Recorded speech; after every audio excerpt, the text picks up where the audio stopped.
Hi, this is Josh Marshall from TPA Media. It's Tuesday, October 28th, 2008, 7 days until the November election. The big attention getter this cycle is, of course, the presidential election, McCain versus Obama. But in addition to individual races around the country, the other big suspense on election night is going to be the results in the Senate, and particularly whether the Democrats are going to be able to get to a filibuster-proof 60-vote margin in the Senate. So today we're going to look at 12 Senate contests where they're either closely contested or where the Democrats look likely to pick up a GOP-held seat. First up is Alaska, where Anchorage Mayor Mark Begich is running against Senator Ted Stevens.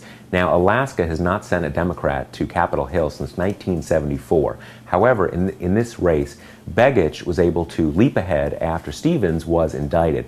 Now, since Stevens' indictment, he's been able to pull up to close to the lead. The last 10 polls we have each show Begich in the lead, but the recent ones show it pretty close. But as you know, yesterday, Senator Stevens was convicted on all counts in his corruption trial, so it seems pretty likely his support is going to fall back, and most likely this race is going to go to Mark Begich, a Democratic pickup in Alaska. Next up, Colorado. Here you have former Representative Bob Schaefer running against current Representative Mark Udall. Schaefer is a Republican, Udall is a Democrat. They are both running to replace Wayne Allard, the Republican, who's retiring. This race looked like it was going to be close, but it just has not turned out that way. Udall has opened up a solid lead, as much as 10 points in some polls, and the Republican Senate Committee recently pulled out of this race, showing that they think it's unlikely that Schaefer can pull it out. So again, likely Democratic pickup in the state of Colorado. Next up is Georgia, where Democrat Jim Martin is challenging Republican incumbent Saxby Chambliss. Now, this is another race that shouldn't even be close, but the Democratic tide is putting Chambliss in danger. So far, of the last 10 polls we've recorded, none of them has had Martin in the lead, but most of them now show him only a few points behind. And with Chambliss clearly under 50%, he's in trouble. One other fact about this race, under Georgia law, if Chambliss doesn't get over 50%, he has to face Martin again in a runoff in December. So this is likely Republican hold, but very close. Now to Kentucky, where Democratic businessman Bruce Lunsford is challenging the GOP leader in the Senate, Mitch McConnell. Now again, another race that shouldn't even be close, but the Democratic tide has put McConnell in danger. This race is actually similar to Georgia. McConnell is ahead in all the polls, but only by a few points in most of them. He's under 50%, so he's in danger. Again, likely Republican hold, but very close, and the Democrats could win this race if Obama has coattails to bring him across in states like Kentucky. Next, Louisiana, Senator Mary Landrieu being challenged by John Kennedy. Now, Republicans got Kennedy to switch from being a Democrat to a Republican to challenge Landrieu.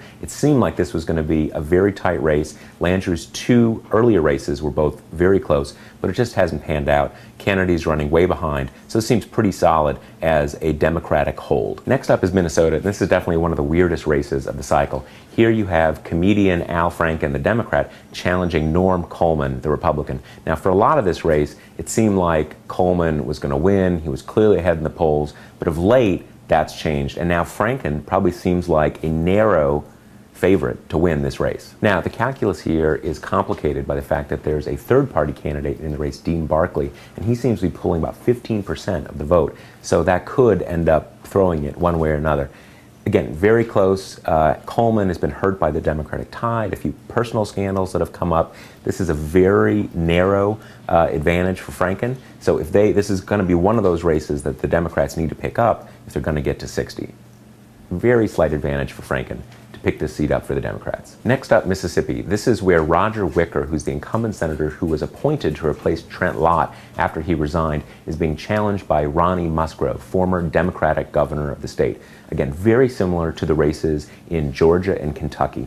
Wicker should be running away with this, but it's close. He's ahead in most of the polls, perhaps even in all the recent polls, but it's very close, and he is under 50%. So this is another one of those races that the Republicans are still narrowly favored in, but the Democrats could pull it off, and if they can win a couple of these, they could get to 60. Next up, New Hampshire. This is where incumbent Senator John Sununu is being challenged by former New Hampshire Governor Jeanne Shaheen. It was supposed to be a close race, but just hasn't turned out that way. Sununu is running way behind in all the polls, very likely Democratic pickup in New Hampshire. Next, New Mexico. Here, Senator Pete Domenici is retiring, longtime Republican senator, and Representatives Tom Udall, the Democrat, and Steve Pearce, the Republican, are running to replace him in the Senate.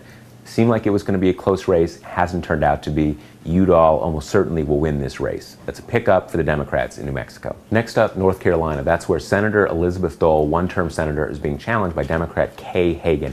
Now, this is another case where it's just a really bad year for Elizabeth Dole to be running for re-election. Her own track record in the Senate has been kind of lackluster. She's being hurt by the Democratic tide, also the economic downturn. The last 10 polls we have each have Hagan, the challenger, up ahead of Dole. Not by much, but again, when the challenger's running ahead in a case like this, it does not look good for the incumbent. Certainly not a slam dunk, but more than likely a Democratic pickup in North Carolina. Next, Oregon. Here we have incumbent Senator Gordon Smith being challenged by the Democrat Jeff Merkley. This has been very tight for most of the campaign.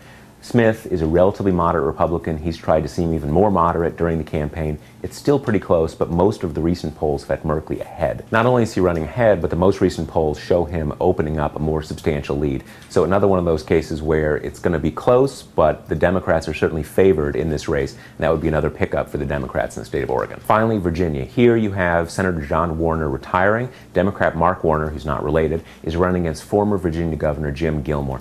This one is not even close. It's probably going to be the biggest blowout of the cycle. Most polls now have Warner running over 60%, so almost certain Democratic pickup in Virginia. So let's put this together. We've just gone through 12 races, and there are really 6 of those are going to be the key ones you're going to want to be watching on election night. Let's go through those. They are Georgia, Kentucky, Minnesota, Mississippi, North Carolina, and Oregon. Now, if the Democrats win all the races we've just discussed, which is a theoretical possibility, though not likely, they would have a 62-vote majority in the Senate, including Joe Lieberman, which is another issue. So what a lot of this is going to come down to is those 3 southern state races that we talked about near the beginning: Georgia, Mississippi, and Kentucky. These are each races that, again, the Democrats shouldn't even really be in contention, but it's very close.